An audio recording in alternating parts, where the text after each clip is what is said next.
नमः सिद्धेभ्यः।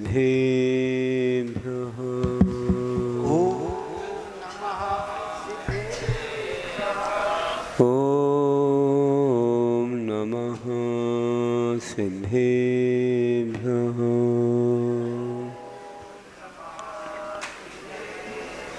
ॐ नमः सिद्धेभ्यः।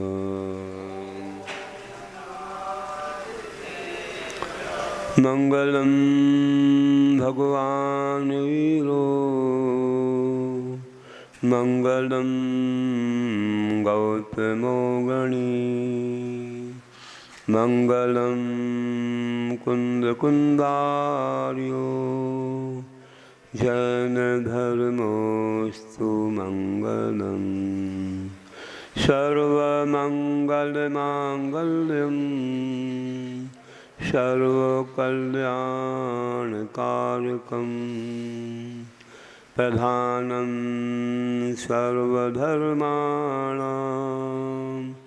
जैनं जयतु शासनं जैनं जयतु शासनं जैनं जयतु शासनं।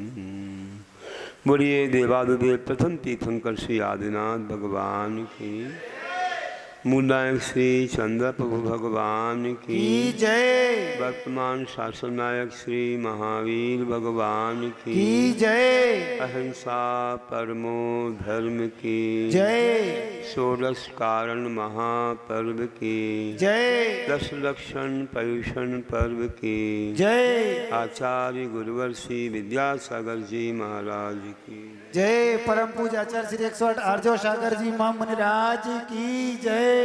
आचार्य संघ की। श्रद्धालुबंधु, आज महापर्व षोडश कारण में 10 लक्षण का यह 5वां दिन उत्तम सत्य धर्म का दिन है।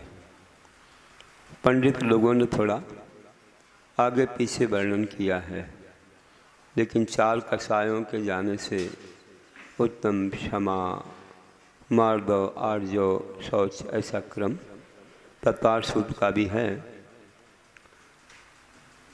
तो उसी क्रम से अपन चल रहे हैं। तो आज उत्तम सत्य धर्म का दिन है। सत्य धर्म कैसे जीवन में आए, कैसे इसका पालन करें, कैसे इसका चिंतन करें, किसे कहते हैं सत्य धर्म। और ये धर्म संसार की अपेक्षा को, कोई भी कामनाओं को लेकर नहीं, ये तो मात्र मोक्ष प्राप्ति की भावना से होता है। इसलिए इसमें कोई छल कपट नहीं चलता। वैसे तो लोग सब व्यवहार बनाते हैं केवल लौकिक व्यवहार चलाने के लिए, लेकिन यह मोक्ष प्राप्ति का माध्यम है। तो कहा है कि सते हितम यत् कथ्यते सत्यम, सज्जनों से जो हित के बारे में कहा जाए वह सत्य है। और भी सर्वार सिद्धि में कहा है कि सत्सु प्रशस्तेषु जनेषु साधु वचनम सत्यमुच्यते, कि जो प्रशस्त लोग हैं, जो सज्जन लोग हैं, जो धर्मात्मा लोग हैं, उनसे जो कल्याण के वचन कहे जाते हैं वह सत्य धर्म है। उद्धार की भावना से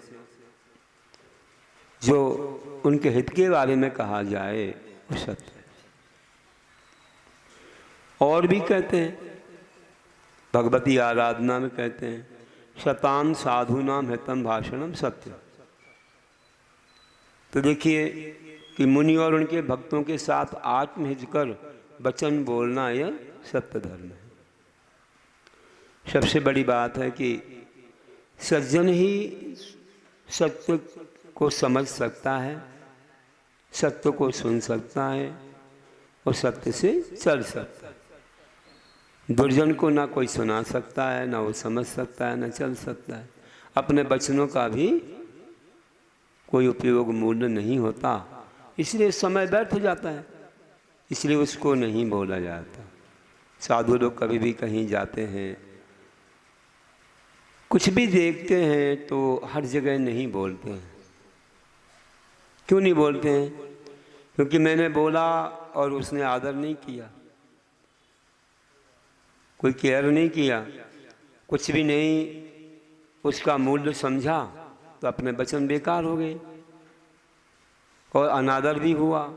और ज़्यादा कहा तो वह झगड़ा करने को तैयार हो गया, विवाद करने लगा। तो ऐसे लोगों से तो कहा माध्यस्थ भावम विपरीत व्यक्त, विपरीत व्यक्ति वालों से माध्यस्थ भाव रखना चाहिए।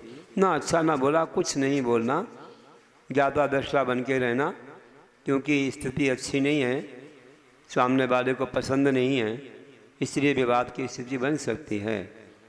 कई लोग तो ये चाहते ही रहते हैं कि कुछ बोले तो हम एक ले लें पॉइंट और बस शुरू हो जाएं।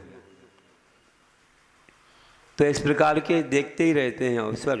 तो ऐसे लोगों से बच के हमें चलना चाहिए। तो कहा सज्जनों से बोलो, दुर्जन से नहीं।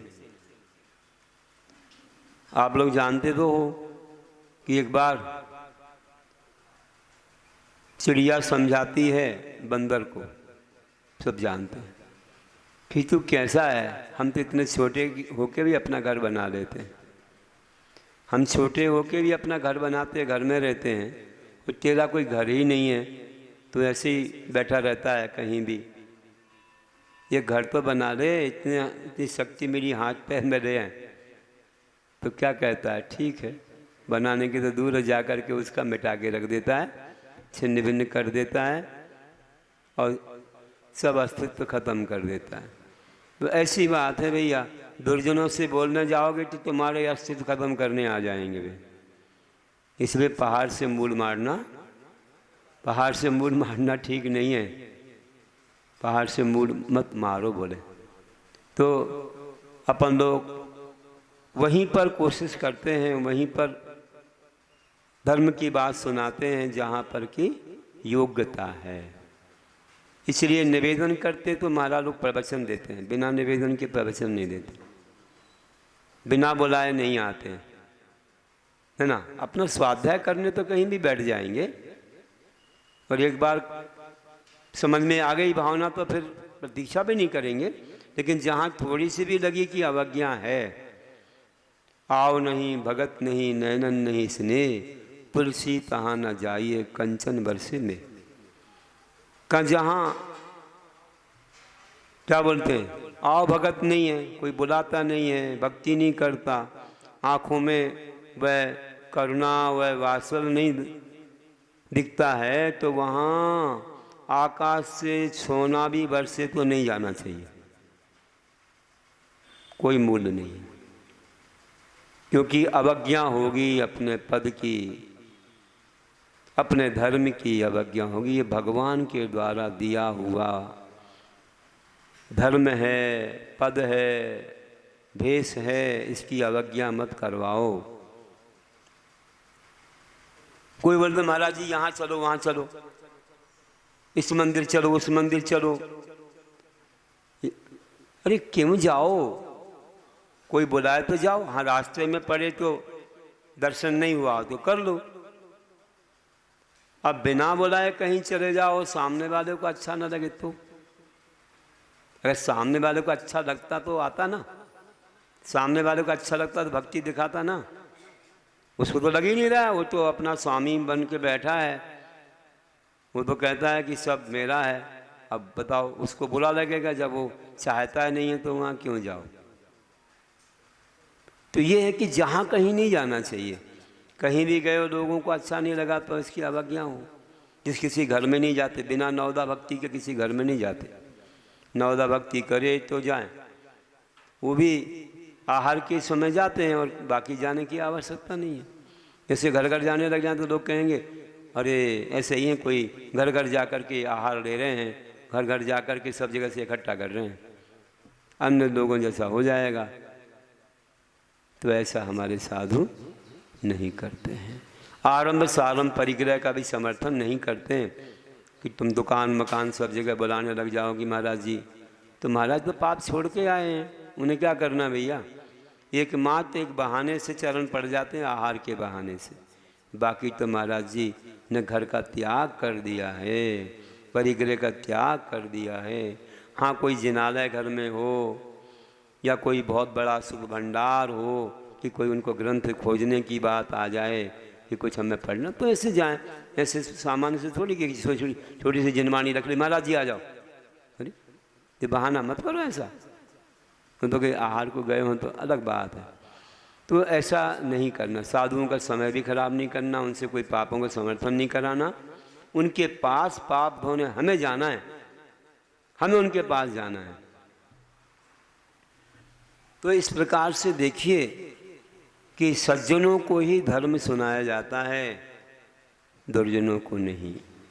इसकी अवज्ञा नहीं होनी चाहिए। हमारे यहाँ जिनवाणी सुनने का पात्र भी कौन होता है? मधुमास का त्यागी, व्यसनों का त्यागी ही जिनवाणी सुन सकता है। जो रात में नहीं खाता, छान के पानी पीता है, जिन्हें भगवान के उपदेश का आदर करता है। ये नहीं कहीं चौराहे पर बैठ कर के उपदेश देने लग जाएं। आदर से आएंगे, बुलाएंगे, सम्मान करेंगे तो वहाँ जाएंगे। जिस किसी की सभा में नहीं चले जाएंगे, जहाँ कहीं नहीं चले जाएंगे। अगर कोई धर्म की बुराई करने लगा तो किसी ने जाकर के ऐसे लोगों के बीच जिनवाणी सुना दी और वे उसकी आलोचना करने लगे और उछालने लगे, नहीं जमा उनको, तो अपने जैन धर्म की तो अवज्ञा हो जाएगी, अनादर हो जाएगा और उससे और हानि हो जाएगी वृद्धि की जगह। इसलिए ऐसे लोगों को नहीं सुनाते हैं। हमारे भगवान को केवल ज्ञान होते ही तीर्थंकरों की जो वाणी खिरती है, 5000 धनुष ऊपर चला जाता है शरीर, वहाँ खिरती है वाणी, नीचे नहीं खिरती। वहाँ सम्यक दृष्टि पहुँचते हैं भव्य आत्मा। सबको नहीं होता उनको दर्शन, उनका दर्शन सबको नहीं होता। 20,000 सीढ़ियाँ चढ़ के जाना पड़ता है समुद्र में, ऐसे नहीं जा सकते। तो ध्यान रखना, इसकी बड़ी कीमत है। इसलिए जहाँ कहीं साधु नहीं बैठ जाते, ना कहीं जाते, ना कहीं वाणी कहते, उनकी वाणी बहुत महत्वपूर्ण होती है। इसलिए बहुत संभल के भी बोलना पड़ता, भाषा समिति से बोलना पड़ता और सज्जनों से बोलना। इसलिए कहा सते हितम यत कथ्यते तत्सत्यम। सज्जनों से जो हित के बारे में कहा जाए वो सत्य धर्म, दुर्जनों से बोलने को नहीं बोले। अब रास्ते में कोई कुछ भी हिंसा कर रहा, कुछ भी कर रहा, अचानक जाके बोलने लग जाओ तो तुमको ही वो बाधा देने लग जाएगा। तुम कौन होते हो? अरे उसकी इच्छा तो होनी चाहिए कि समझना है, मुझे सुधरना है। अब सुधरना नहीं चाहता, उल्टा तुम पर उपसर्ग करने लगा तो क्या करोगे? तो सब जगह देखो कितनी सारी दुकानें हैं बाजार में, आप बोलो नहीं ये दुकानें बंद करो, तुम्हारा सामान मेरे काम का नहीं है, तुम्हें जहाँ से लेना खरीदो और जाओ। अब ये दुकानें खुली तो क्या करेंगे? उसको किसी की डिमांड होगी तो खुली, हम क्या कर सकते हैं। लेकिन हाँ, आग्रह कर सकते हैं। कोई कोई ऐसी चीज़ें भी रहती हैं कि जो गवर्नमेंट से भी निषिद्ध हैं, तो उनके बारे में तो कहा जा सकता है कि भैया जोर लगाओ, क्योंकि गवर्नमेंट ने भी उन पर पाबंदी लगाई हुई है। तो फिर कहते हैं लोग कि भैया उनको अमल में लाओ कि खुले में ऐसे मांस वगैरह नहीं दिखे, खुले में ऐसे सब। अब शराब की दुकानों पर पाबंदी है कि आप मेन रोड से कितने दूर रखो, लेकिन सब चल रहा है। मेन रोड पर खुली है, मेन रोड पर सब टंगे हुए हैं। नेता भी नहीं सुन रहे, कह रहे हमें तो वोट की चिंता है, तुम्हें अपनी चिंता हो रही है, तुम्हें धर्म दिख रहा है, हमें वोट दिख रही है कि मेरा पद सुरक्षित रहे। अभी मैंने कुछ कह दिया तो अभी उनके वोट नहीं मिलेंगे मुझे, तो कह रहा चुपचाप बैठ जाओ, मुझे बने रहने दो भैया, मुझे बने रहने दो। वो अपनी सुरक्षा चाह रहे हैं, वे न्याय नीति वे कानून की सुरक्षा नहीं चाह रहे हैं, उन्हें अपने स्वयं की सुरक्षा चाहिए, अपनी तिजोरी, अपना नाम, अपना पद, इसकी चाहना। पद की चाहना में व्यक्ति सब कुछ लिपापोती कर देता है, ढक देता है और कुछ भी नहीं सुनता है। न्याय नीति की बात एक तरफ धरी रहती है। तो क्या कर सकते हैं इसके लिए? फिर तो अपन माध्यस्थ भाव धारण करो, आराम से अपना धर्म ध्यान करो, जहाँ हो सकता वहाँ रहो, वहाँ जाओ और वहीं पर ही अपना धर्म सुरक्षित रखो। इसलिए ढूंढना पड़ेगा धर्म करने के लिए स्थान, जहाँ कहीं नहीं अपने जैसे लोग मिल जाएं तो ठीक है, नहीं मिले तो वहीं जाना पड़ेगा जहाँ मिलेंगे, अन्यथा तो धर्म का पालन बहुत कठिन हो जाएगा। और भी कहते हैं, देखो हमारे आगम में कि पर संतावय कारण वैनम और तूण सपर हृदय वैनम, जो बदरि भिक्खु तुर्यो, जो बदरि भिक्खु तुर्यो तस्सु धम्मो हवे सोचम।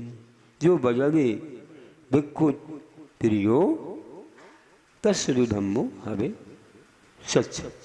बोलते हैं कि दूसरों को संताप उत्पन्न करने वाले वचनों को छोड़कर स्वपरहित करने वाले वचनों को जो बोलता है वह भिक्षु, वह साधु ऐसे महान सत्य धर्म को धारण करने वाला होता है, उसके ये सत्य धर्म होता है। तो किसी को संताप ना हो, बाधा ना हो, अच्छा लगे, उद्धार का कारण माने, निवेदन करे कि आप पर डांट भी लगाएं तो स्वीकार है, क्योंकि मुझे सुधरना है, मैं पूरा सुधरा नहीं हूँ अभी। और जिसको ये लग गया कि मैं पूरा सुधर गया हूँ तो डांट चाहता भी नहीं, अच्छी लगती भी नहीं, वो कहता है मैं तो सबसे बड़ा हो गया, अब तो आप मुझे कुछ मत कहना। तो भैया ठीक है, तुम अच्छे बढ़ गए, बड़े हो गए, तुम्हें कुछ सुनाने की आवश्यकता ही नहीं, हम क्या सुनाएं। तो जब तक अच्छा लगता है कि आप तो कहो और हमारे लिए अच्छी बातें बताओ, कुछ भी हो अच्छा सुंदर बना दो मुझे, तो ऐसी अपेक्षा रहती है और बहुत चाहना रहती है, और उसका आदर करता है और क्षमा मांग करके अपनी गलतियों को सुधार करता है, आगे बढ़ने की इच्छा रहती है। तो व्यक्ति का उद्धार होना है, बहुत महान बनना है करके उसे गुरुओं के वचन अच्छे लगते हैं, आदर से स्वीकार करता है, तो उसे सुनाते हैं। अब जिसको अभिमान हो गया कि नहीं मैं तो सब कुछ मुझे सुनना है नहीं मुझे, तो उसको क्यों सुनाएंगे। आज ही कोई बोल रहे थे कि महाराज जी, कोई किसी ने कहा कि कर्ता धर्तापन को छोड़ देना चाहिए, कहीं पर सुना होगा। तो हमने कहा बहुत अच्छी बात है, कर्ता धर्तापन की मैंने ये किया वो किया और मेरे बिना कुछ नहीं होता है, ऐसा जो कहते रहते हैं तो वास्तव में ठीक नहीं है। कर्ता धर्तापन तो है ये, लेकिन मैं ये कह रहा हूँ कि जब तक मोक्ष नहीं मिलेगा, जब तक तुम केवल ज्ञानी नहीं बन जाओगे, तब तक कर्ता धर्ता तो रहोगे। भले ना बोलो, भले ना बोलो, बोलना अभिमान है, मैंने ये किया वो किया, मेरे बिना नहीं हो सकता, सबसे बड़ा मैं ही करता हूँ, तो ये तो अभिमान है। लेकिन कर्ता धर्तापन तो चलता रहता है, कहो नहीं कहो तो भी चलेगा, करना पड़ेगा, क्योंकि संसार में जीव करता है, भोगता है। तुम नहीं करते हो क्या? अरे अपने भावों को करते हो, धर्म करते हो, क्रिया करते हो। मुनिराज हैं तो अपने सट आवश्यक करते हैं, तो करता नहीं है। भावों को करते हैं और द्रव्य से क्रिया करते, तो करता तो हैं। ये करता तो तब जब तक केवल ज्ञानी कुछ नहीं करते हैं, क्योंकि राग मोह छूट गया उनका, वे कुछ भी नहीं करते हैं। जो जो क्रिया होती लोगों के पुण्य से होती, उनका गमन भी पुण्य से होता है।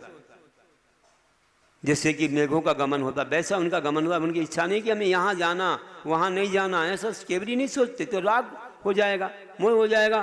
तो उनका गमन अपने आप होता है, जैसे मेघ वहीं पर पहुँचते जहाँ पर लोगों का जहाँ चाहिए या जो भी हो पुण्य खींचते। तो इस प्रकार से होता है। कभी कभी मेघों से हित भी होता है, अहित भी हो जाता है। किसी का पाप रहता है तो अहित भी हो जाए, ज़्यादा बरस जाए तो बाढ़ आ जाए, किसी को चाहिए पानी तो अच्छा हो जाए। तो भगवान का गमन तो अच्छे के लिए होता, बुरे को तो होता ही नहीं है। भी तो जहाँ भी वाणी खिरना है, कल्याण होना है, वहाँ उनका गमन हो जाता है। तो ध्यान रखिए कि वे नहीं है करता धरता, वे तो बस आत्मा में स्वस्थ हो गए। लेकिन बाकी लोग तो करता धरता हैं, करना पड़ेगा आपको। लेकिन अच्छा किया तो इसके गुण मत गाओ, इतना है।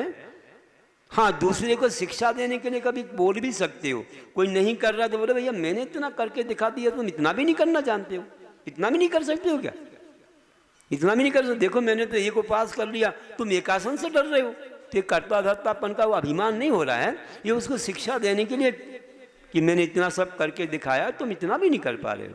तो ये एक शिक्षा के लिए, वो गलत नहीं है। लेकिन जहाँ कहीं गुण गाते रहना, मैंने इतना किया इतना किया, ऐसा वैसा, और बहुत सम्मान की भावना रखना, ये करता धरतापन। तो ये अभिमान है इसके साथ में। बाकी तो है, अब जैसे मानो किसी से पूछा जाए तुम करता धरता के बारे में कह रहे हो, तो कोई तुमसे बड़े तो होंगे कि नहीं है क्या? बड़े हैं तो उनके पास क्यों नहीं जा रहे हो? वे तो निर्गंत हैं और तुम तो कपड़े में हो। तुम कपड़े में हो, वे निर्गंत हैं, उनके पास कुछ विशेषता तो होगी, उनके पास गुण तो होंगे। तो उनके पास जाना क्यों नहीं होता है? जाओ, कुछ तो मिलेगा उनके पास से अपने को। क्यों नहीं जाते? नहीं, मैं बहुत पढ़ा लिखा हूँ, मैं विदेश से आया हूँ, विदेश में रह चुका हूँ, मेरे पास बहुत डिग्रियाँ हैं, मैंने बहुत सारे शास्त्र लिख दिए। अब तुम करता धरतापन अपने मन में धारण करके उनके पास नहीं जा रहे हो, तो अभिमान तो तुम्हारे अंदर बैठा है। अभिमान बैठा इसलिए नहीं जा रहे हो। तो करता धरतापन को छोड़ने की बात कर रहे हो, स्वयं करता धरता मान करके अभिमान कर रहे हो और बड़ों को छोड़ रहे हो। तो इससे बड़ा करता धरतापन क्या होगा? इसलिए ध्यान रखना कि करता धरतापन जो है ये रहता है, और कोई व्यक्त करते हैं, कोई नहीं करते, लेकिन जब तक संसार में हैं तो अच्छे बुरे कार्य लोग करते रहेंगे।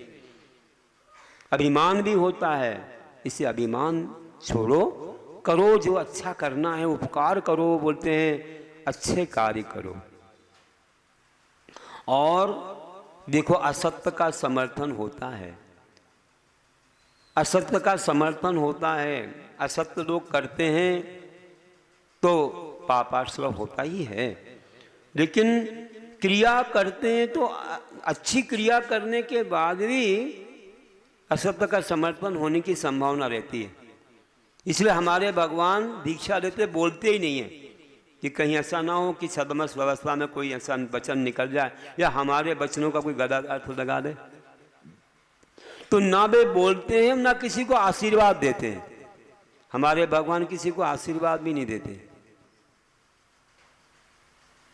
तीर्थंकर कुछ नहीं करते, जंगलों में अकेले रहते हैं, ध्यान कर, तो केवल ज्ञान होगा तो आशीर्वाद की बात ही नहीं है। हमारी मुद्रा, हमारे भगवान की मुद्रा समोषण में कभी ऐसी नहीं होती, कभी ऐसी नहीं होती। ये हो जाते समझ लेना ये दिगंबर तीर्थंकर नहीं है, वे तो ऐसे रहेंगे। ये है तीर्थंकरी मुद्रा। ये मुद्रा नहीं है, ये राग है, बड़े प्रशस्त राग है, भक्तों से राग है, और उनका तो राग का क्षय हो गया, मोहिनी कर्म का क्षय हो गया। 13वें गुण स्नान में तो ऐसा भी नहीं कर सकते, करते ही नहीं, अपने आप में स्वस्थ। ये मुद्रा दिख गई, मतलब आप मान लो कोई धवल वस्त्र वालों की कोई उनकी मानी हुई मुद्रा है। हमारे यहाँ ऐसा नहीं चलता। आप कई बार देखेंगे, कई जगह डरे रहते हैं ऐसे फोटो वगैरह नेट पर, कहीं भी तो लोग खोज कर, अरे समूषण दिख रहा है, ये नहीं देखा आपने कि ऐसी मुद्रा है, तो ये समझ लो ये दिगंबर तीर्थंकर की मुद्रा नहीं। तो वो मुनिराज की होगी, उपाध्याय की है। अरे तो कह तो रहा हूँ मैं, वो अरंत की नहीं है। अरंत की तो ऐसी मिलेगी आपको, जहाँ ऐसी मिले तो समझ जाना कि वे तीर्थंकर केवली नहीं है। अगर निर्गंत हैं ऐसे और ऐसे किए तो समझो उपाध्याय की मुद्रा है।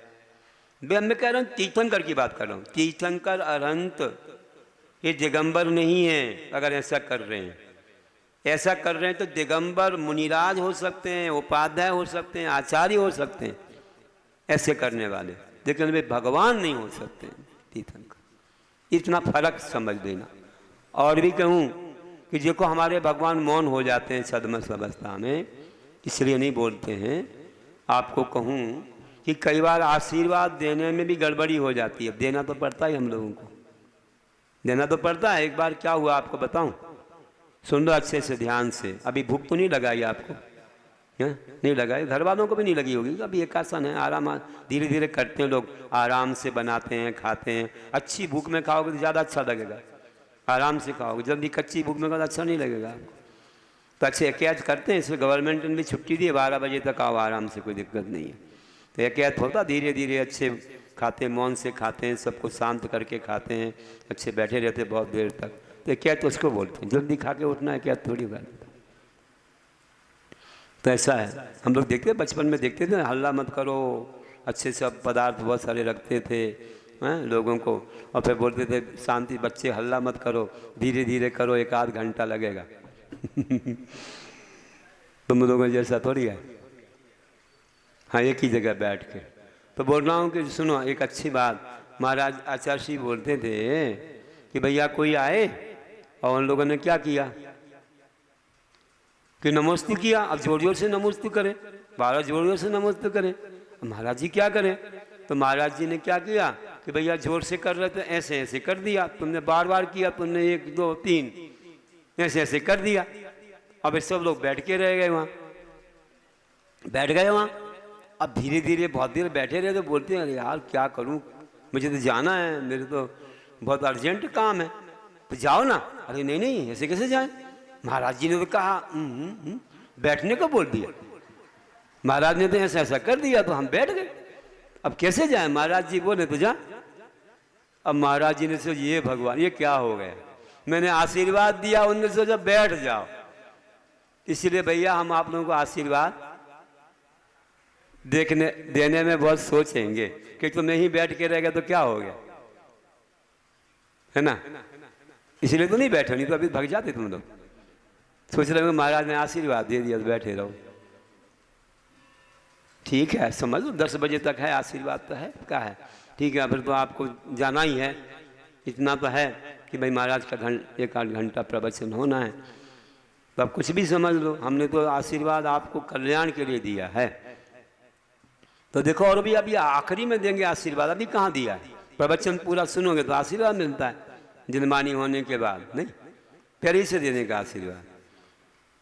अरे फिर कुछ खरीदो माल तो फिर आशीर्वाद मिले, कुछ खरीदा तो है नहीं, बस हो गया काम। संगीत में पूजा सुन ली बोले चले, अरे ऐसे कैसे हो गया? पूजा तो रोज करते हो, बार बार अपने आप भी कर सकते हो, प्रवचन अपने आप हो जाएगा। गुरु बार बार नहीं मिलते, वर्षों के बाद तो गुरु मिलते, उनकी वाणी 10 लक्षण पर तो वर्ष में 1 बार तो मिलेगी आप। तो ध्यान रखना कि अपन को आशीर्वाद देने में भी सोचना पड़ता है। और भी देखो क्रिया में कभी असत्य का समर्थन हो जाता, जो हमने नहीं कहा वो भी लोग सोच लेते हैं कि ऐसा होगा वैसा होगा। इसलिए हमारे तीर्थंकर क्रिया करते नहीं है, अपने आप होती है उनकी।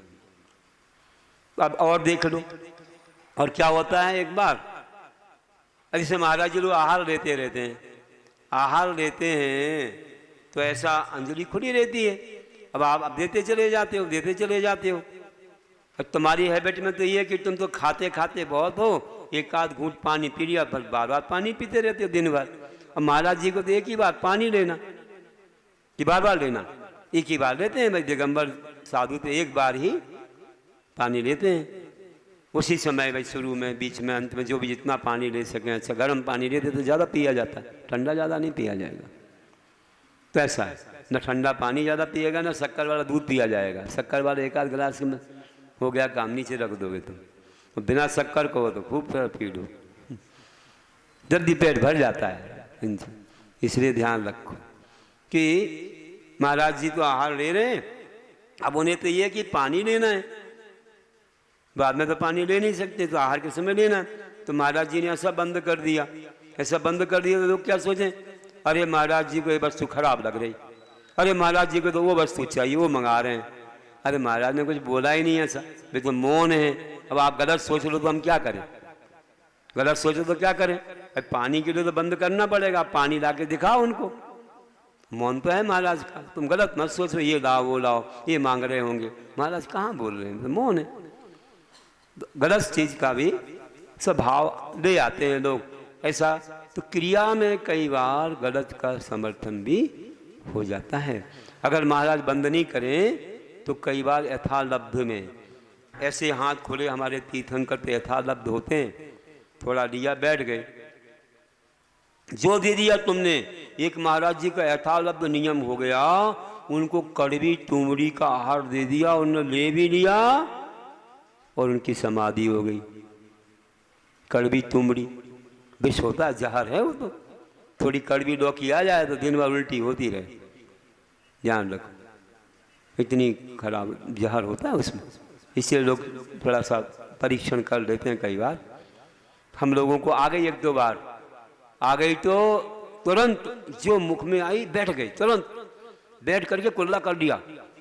अगर वो अंदर चली जाए तो फिर बहुत बाधा हो जाए,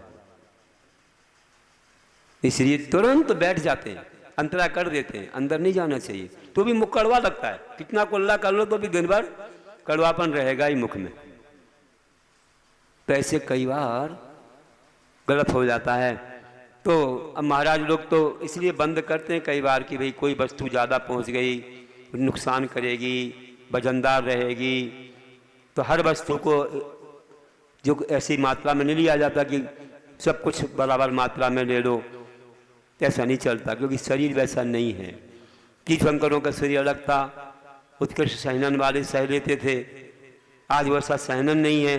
कोई समाधि हो जाए बीच में, दिन भर बाधा हो जाए, तो मात्रा से लेना जब बंद कर दें तो समझ जाओ कि वो वस्तु नहीं ले रहे, आप कोई दूसरी वस्तु दिखाओ, पानी के लिए पानी लाओ, दिखाओ उनके लिए। यथालब्ध नहीं रख सकते हैं आज, नहीं तो त्यागी हुई वस्तु भी दे देंगे लोग, फिर क्या करेंगे? त्यागी हुई वस्तु आ जाए तो क्या करेंगे? महाराज का त्याग है मानो, नमक शक्कर सब त्याग है मानो, कोई तो फिर कैसे देंगे? तो बंद तो करना पड़ेगा। तो इस प्रकार से समर्थन भले हो, लेकिन आज के काल में उनके भाव अच्छे हैं, हम उनके भावों को समझें, गलत ना समझें। अब गलत सोच लो तो क्या कह सकते हैं, जो आपके मन की बात है। इसलिए आशीर्वाद भी कई बार जो है क्या हो जाता है, दूसरों के लिए रोकने में कारण बन जाता है। हमारे तीर्थंकर ना आशीर्वाद देते हैं दीक्षा के बाद, और मौन रहते, बोलते भी नहीं। अपने ऐसे महान सत्य की रक्षा के लिए कुछ उपाय बताए हैं। आप लोग तत्पाल सूत्र में पढ़ते हैं कि सत्य की रक्षा कैसे की जाए। भावनाओं में सत्यव्रत की रक्षा में बताया है कि क्रोध लोभ विरक्त हास्य प्रत्याखान वीची भाषण च पंच। क्रोध लोभ विरक्त हास्य प्रत्याखान वीची भाषण च पंच। तो बोला क्रोध, देखो प्रत्याख्यान मतलब त्याग, क्रोध लोभ धीरत्व हास्य, क्रोध करने का, लोभ करने का, भय करने का और हंसने का त्याग करना, अगर सत्य की रक्षा करना चाहते हो तो। और 5वें नंबर अनवीची भाषण, शास्त्र के अनुकूल बोलना। अगर ये 5 बातें आ गई तो पूरे सत्य की रक्षा हो सकती है। क्रोध में कई बार असत्य निकल जाता है, कई बार देखा होगा गुस्सा आता है ना तो कुछ भी बोल जाता व्यक्ति, कुछ भी बोल जाता है, फिर बाद में बोला अरे वो तो मैंने गुस्सा में बोला था, मैं क्या करूं, मुझे गुस्सा आ रहा वैसे ही बोल दिया। तो गुस्से को संभालो, पूज्य पुरुषों को याद किया करो, अपने भगवान को, गुरु को, तो गुस्सा दूर हो जाएगा। पहले उस दिन बताया था गुस्सा का दूर करने का उपाय, मौन भी बताया था उत्तम क्षमा के दिन। तो क्रोध का त्याग करो। देखो राजा बसु ने क्रोध किया कि नहीं, आप लोग बोलते हो कि नारद का पक्ष लिया, नारद पर्वत दोनों को और बसु को, दोनों को गुरु ने पढ़ाया था, शिक्षा दी थी। वो बताया था कि अज का अर्थ पुराना धान होता है, पुराना धान, लेकिन धीरे धीरे भूल गया। कौन भूल गया बताओ? पर्वत। और बहुत कहा, समझाया नारद ने, और बसु भी पड़े थे वहाँ, वे तो राजा बन गए। लेकिन गुरु का पुत्र था जो है पर्वत, तो उसने गलत अर्थ निकाला और आज का अर्थ जो है बकरा करके उसका यज्ञ शुरू हो गया, जबकि पुराने धान का यज्ञ। तो समझाया, अरे क्या कर रहे हो तुम? नारद ने बोला, नहीं नहीं गुरु ने ऐसा ही कहा था। ऐसा नहीं कहा था, आपके पिताजी गुरु थे, आपको ध्यान नहीं है? नहीं नहीं ऐसा नहीं कहा, ऐसा ही कहा था, मान लो मेरी बात। बहुत समझाया कि इतनी हिंसा हो रही है, देखो ऐसा अर्थ मत करो, बकरे झोंक रहे हैं यज्ञों में, क्या कर रहे हो तुम? गुरु ने ऐसा नहीं समझाया था। राजा से पूछने चलो, राजा भी पढ़ता था साथ में जब विद्यार्थी अवस्था में। चलो, उसके पहले उसकी माँ पहुंच गई पर्वत की, जाकर के राजा को, देखो राजा आप एक काम जरूर करना कि आपको पढ़ाया हमारे पति ने, तो एक ऋण चुकाइए कि मेरे पुत्र का पक्ष लीजिए। बोले क्या? बोले ऐसा ऐसा है, आज का अर्थ आप पुराना धान मत करना, बकरा करना। बोले ठीक है, कर देंगे ऐसा ही।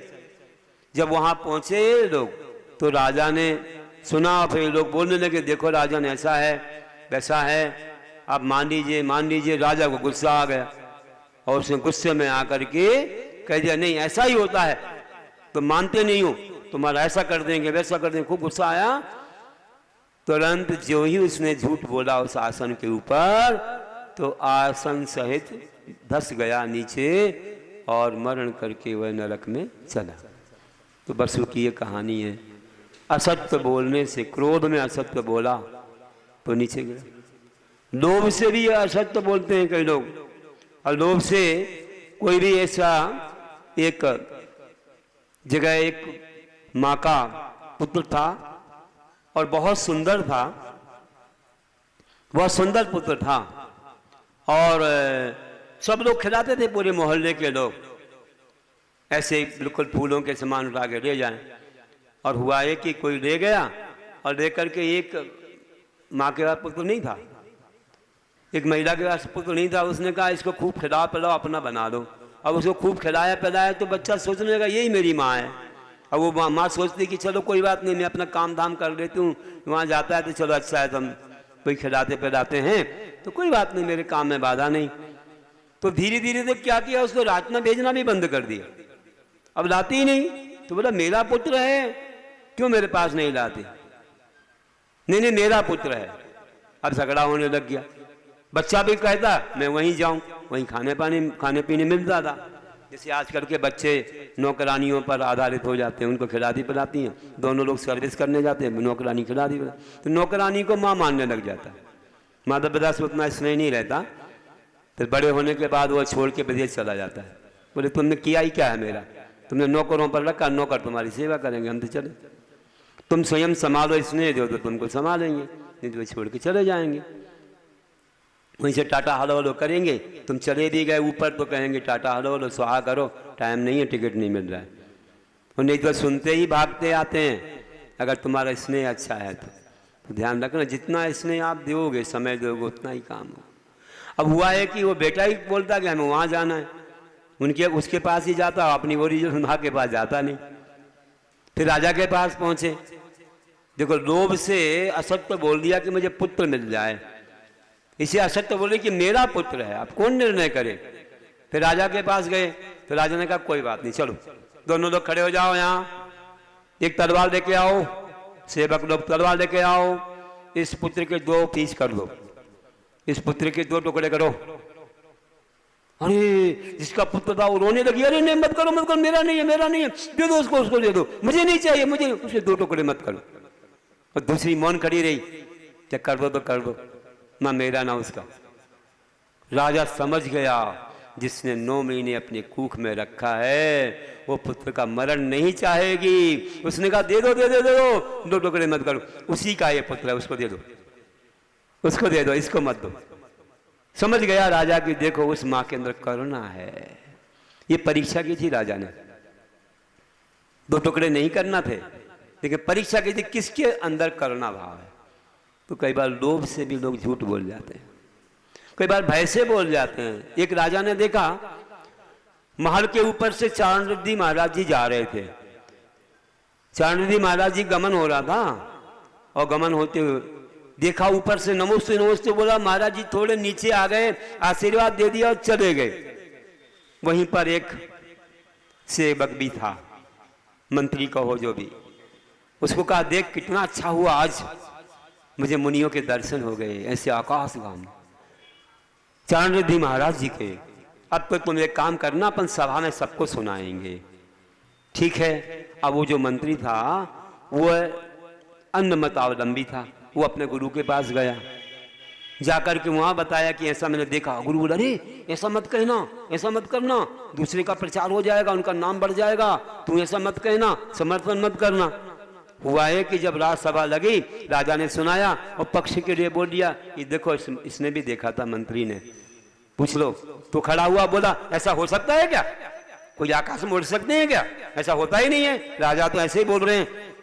जो उसने ऐसा बोला उसकी आंखें चली गई, आंखों से दिखना बंद हो गया, एकदम नीचे गिरा, ऐसे ऐसे टटोलने लगा, मुझे आंखों से नहीं दिख रहा है, क्योंकि झूठ बोल दिया, भय से कि मेरे साधु मेरे वो क्या कहेंगे मेरे धर्म वाले, इसके लिए झूठ बोला तो उसकी आंखें चली गई। ऐसा कभी नहीं करना चाहिए, कितना भी हो, प्राण भी जाए, लेकिन हम ऐसी बातों पर कभी इनको छुपा नहीं सकते, पर्दा नहीं ला सकते। कभी हादसे में भी हो जाता, कहीं पर मैंने सुना था कि ऐसा भी उदाहरण कि दो मित्र जा रहे हैं और घूमते घूमते जा रहे थे और एक जगह बैठ गए और बैठे और हंसी हंसी में कुछ करने लगे। एक बोला हमें तो एक खेत खरीदना है, ज़मीन खरीदना है, एक बोला हमें तो भैया भैंस खरीदना है, गाय खरीदना है। ठीक है खरीद लेना, उसमें क्या है, देखो हम तो ऐसा खेत खरीदेंगे और पत्थर से एक लकीर बना करके ये हमारा खेत है, समझो इतने बाई इतने का खेत है। उसने एक दो पत्थर उठा, बोली मेरी भैंस है, ये मेरी गाय है। तो मेरे खेत में नहीं आना चाहिए तेरी गाय और भैंस, क्यों नहीं आए, क्या कर लोगे, देखो आ गई तुम्हारे खेत में। ऐसे डाल दिया उसने पत्थर को, तो उसने एक दो चांटा मार दिए, खूब जोर से झगड़ा हो गया। झगड़ा होते होते ऐसी कसम कस्सा हो करके और फिर बाद में पहुंच गए कोर्ट कचहरी। अब वहाँ पहुँचे, पहुँचने के बाद जो है खड़े हुए तो जज ने पहले पूछा, हाँ बोलो कहाँ है तुम्हारी जगह, कौन से नंबर की है, क्या है, तुमने भैंस कहाँ से खरीदी, कहाँ से क्या खरीदा।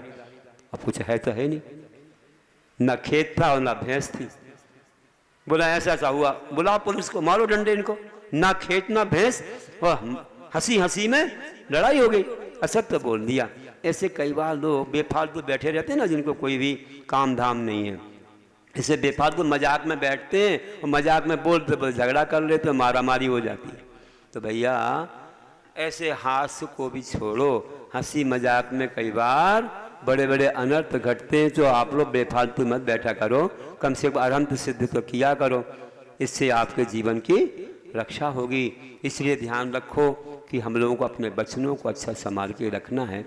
और महाराज जी लोग तो मौन रहते, बहुत जगह भी नहीं बोलते कभी भी झूठ, या कभी भी ऐसे नहीं बोलते, उनको कुछ भी हो जाए तो नहीं बोलेंगे। अब जैसे मान लीजिए कहीं पर कोई हिंसा होने वाली है, समझो कि समझाने के लिए बोल रहे हैं, गृहस्थों का थोड़ा सा होता है भाव, किसी को बचाने का भी भाव रहता है कि मान लीजिए कोई कहीं से कोई जा रहा है, किसी शिकारी जा रहा है और पीछे मारने के लिए कोई भाग रहा है, किसी गाय के पीछे, हिरण के पीछे, और कोई मिल गया, अब बहुत पीछे है और दो तीन रास्ते आए और कहीं से चला गया कोई ट्रेन से, तो आकर के पूछता है कि भैया कहाँ गया, कहाँ गया बता दो।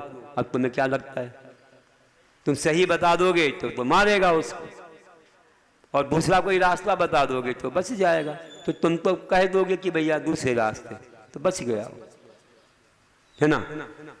और कोई चिड़िया लिए है हाथ में और उसकी गर्दन पकड़े और बोला है जीवित है कि मरी हुई है, तो तुम क्या कहोगे, जीवित है तो गर्दन मोड़ देगा, और कहोगे ये मर गई है तो उड़ा के दिखा देगा, तो उड़ जाएगी। तो भाई ऐसे समय कई बार किसी की रक्षा के लिए थोड़ा बहुत ऐसा कुछ ग्रस्त लोग करते हैं, लेकिन अन्याय अनीति रूप में स्वार्थ के पीछे नहीं करते हैं, ये भी ध्यान रखते हैं। ऐसी जगह महाराज जी लोग तो मौन रहते हैं, वे कुछ नहीं बोलते, इस झंझट में पड़ते ही नहीं है। उनके पास कोई से आ गया, कुछ नहीं, मौन रहेंगे। वे तो पंच पाप के त्याग के बारे में कहेंगे, आरंभ सारंभ के त्याग के बारे में कहेंगे, कसायों के त्याग के बारे में कहेंगे। ऐसा काम करना ही नहीं चाहिए। किसी के पीछे क्या भागना है, किसी की क्या हिंसा करना, किसी को क्यों पकड़ना, ऐसी बात कहेंगे। तो महाराज जी का जीवन अलग है।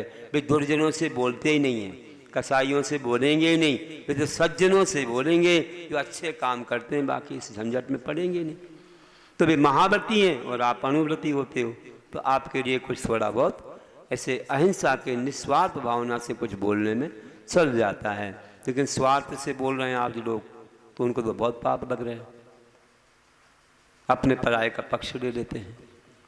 तो ऐसा नहीं होना चाहिए। तो एक बहुत अच्छी बात अपने जीवन में आए कि सत्य ही हमारी रक्षा करता है, सत्य से हमें चलना चाहिए और सत्य की विजय हमेशा होती है।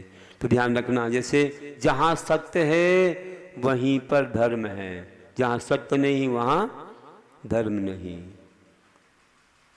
कहाँ रहता है धर्म? देखो, एक बार एक राजा ने नियम बना दिया कि मेरे राज्य में कोई भी वस्तु आएगी तो मैं उसे, मान लीजिए तुम बेचने आओगे और कोई नहीं खरीद पाया तो मैं खरीद लूँगा, लेकिन पाबंदी थी हिंसक पदार्थ नहीं लाना, हिंसक पदार्थ नहीं लाना।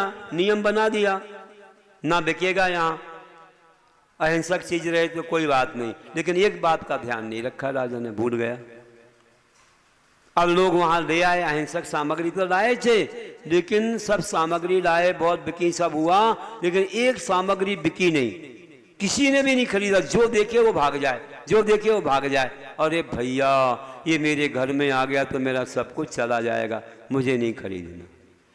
कौन सा, क्या शनिचर की मूर्ति नहीं खरीदी, और शनिचर को देखते हो काला काला, सब भग जाए, भैया इसको मुख चेहरा मत देखो, कुछ हो जाएगा, कुछ हो जाएगा। शनिचर का कौन खरीदे उसको?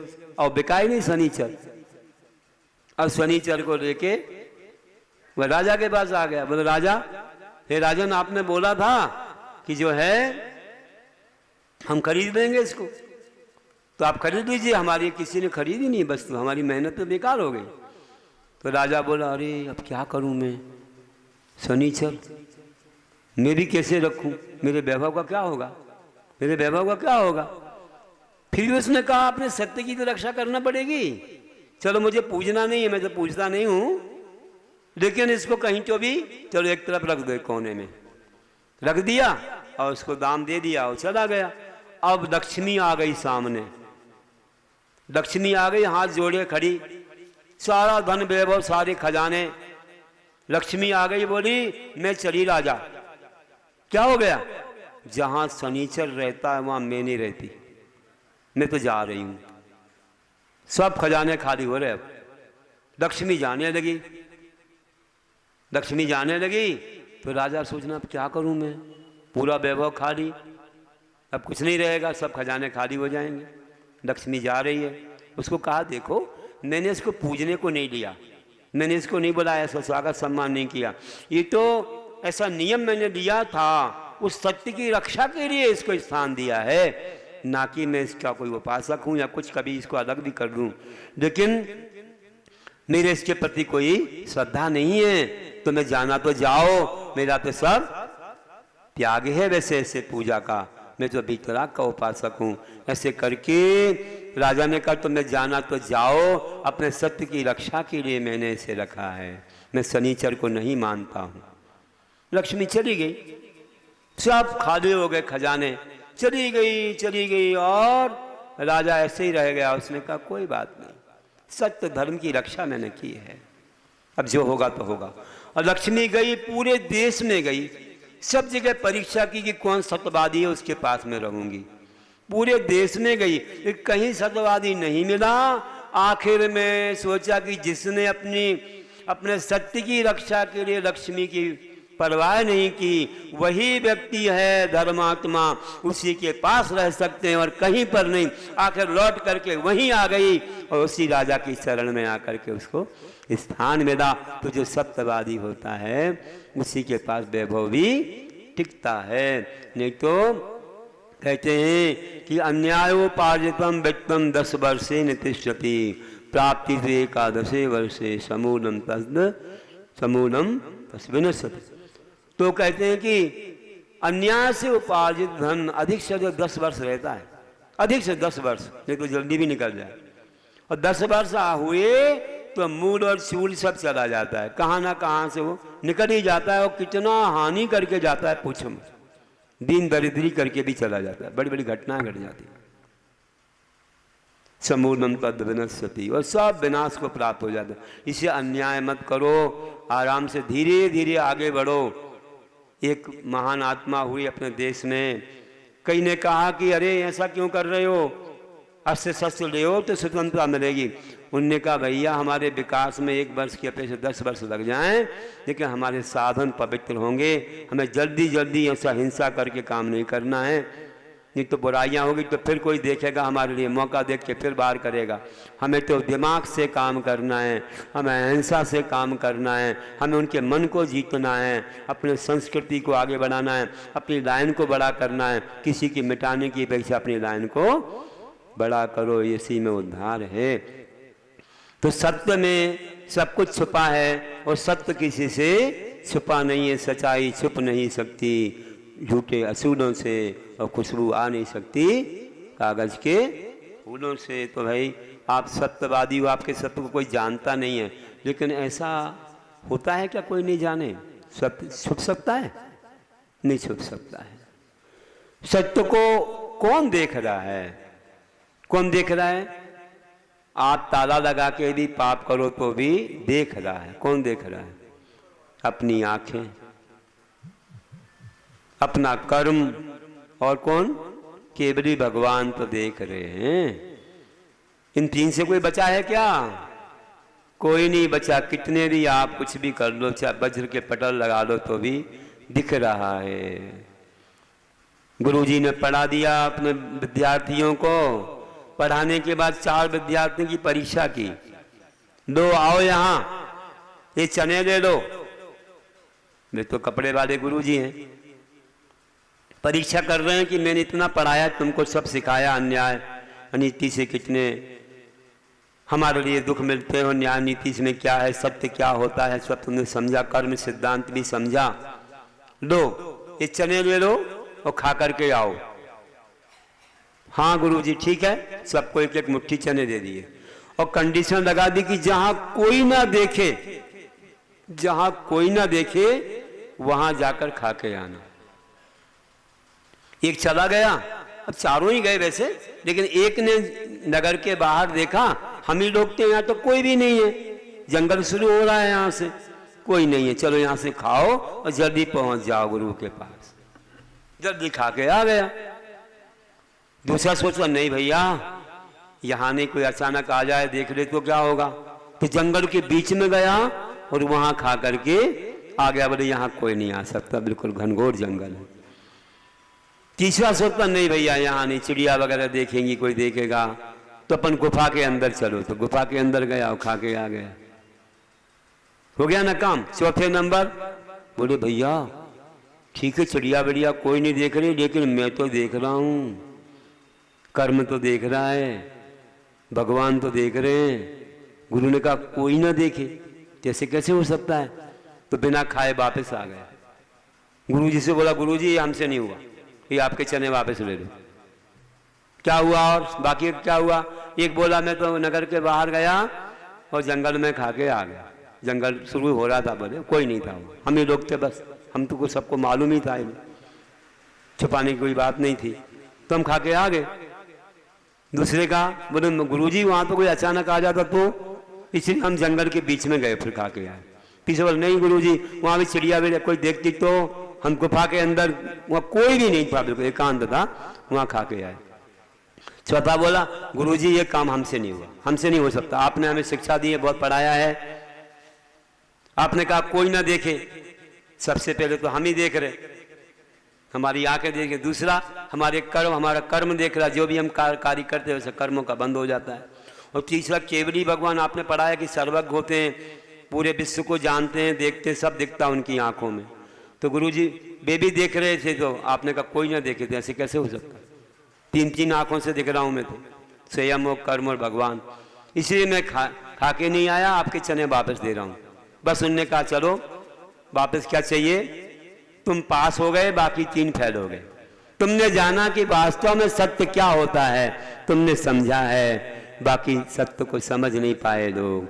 तो समझो भैया, सत्य किसी से छुपता नहीं है, ये तो सब दिखता है, हमें ना दिखे, दूसरे को ना दिखे, लेकिन भगवान को तो दिख ही रहा है। इसलिए जानिए कि हम लोग आगे बढ़े, अपने जीवन को रक्षा करने के लिए, रक्षित करने के लिए हम सत्य का आधार लेंगे तो विश्वास बढ़ेगा। किसी को नहीं मालूम फिर भी आप उजागर करोगे कि भैया आपकी ये वस्तु है, या मान लीजिए आपने इतना अच्छा किया है, आपने उपकार किया है, या वास्तविक बात ऐसी है, मेरी कोई गलती हुई है तो मुझे क्षमा कीजिए। और गुरु से भी बालक, जिससे बालक अपनी माँ से सब कुछ कह देता है। बालक छुपाता नहीं है, बहुत छोटा रहता है ना, दूसरे घर की बात भी कोई पूछ लेते हैं तो कहते हैं बच्चों से मत पूछा करो, ये अपने घर की सारी बातें बता देते हैं।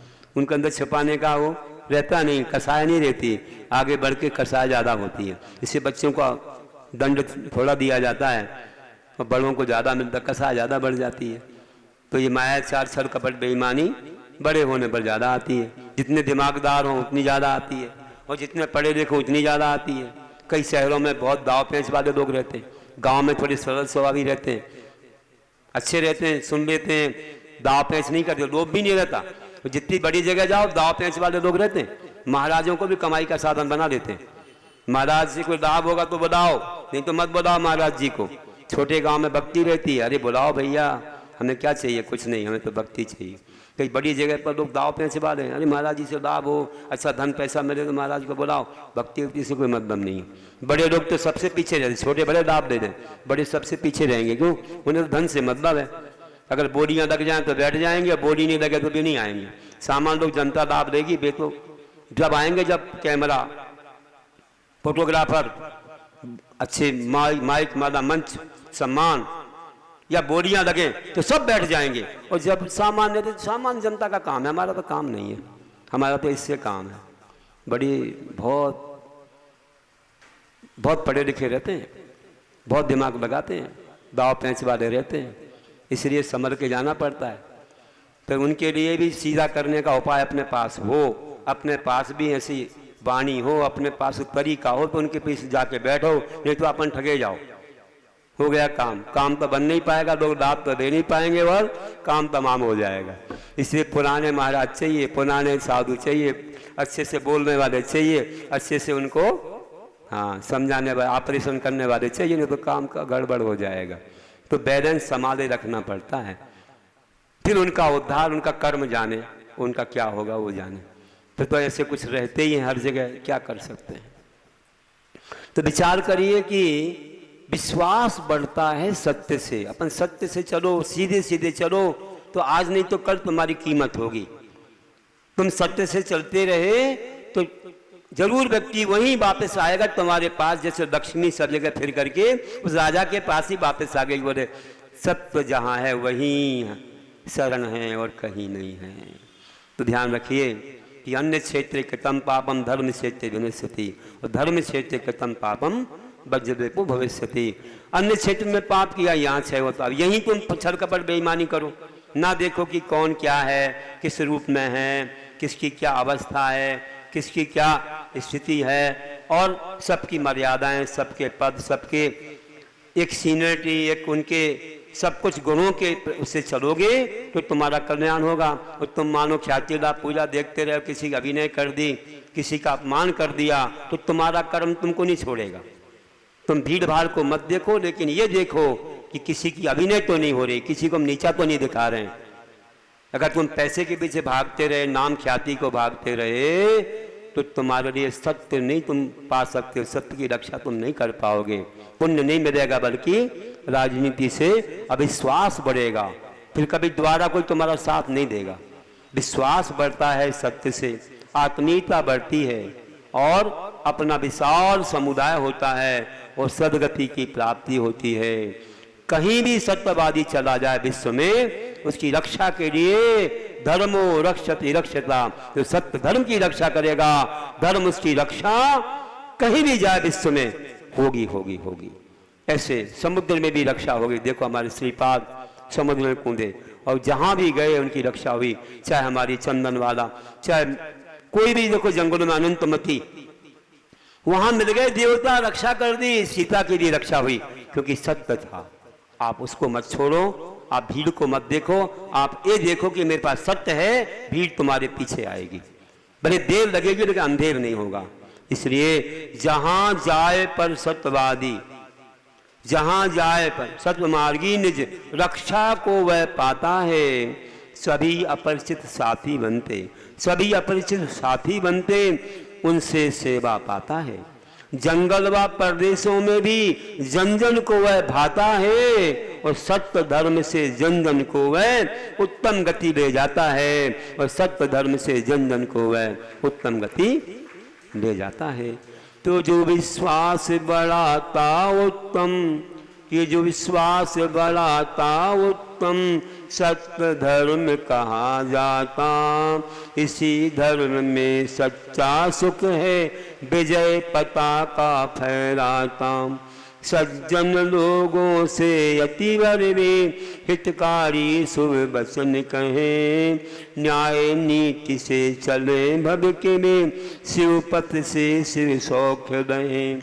न्याय नीति से चले भविष्य में, शिवपथ से शिव सौख रहें। बोलिए महावीर भगवान की, उत्तम सत्य धर्म की जय हो। आचार्य गुरुवर्षी विद्यासागर जी महाराज की जय।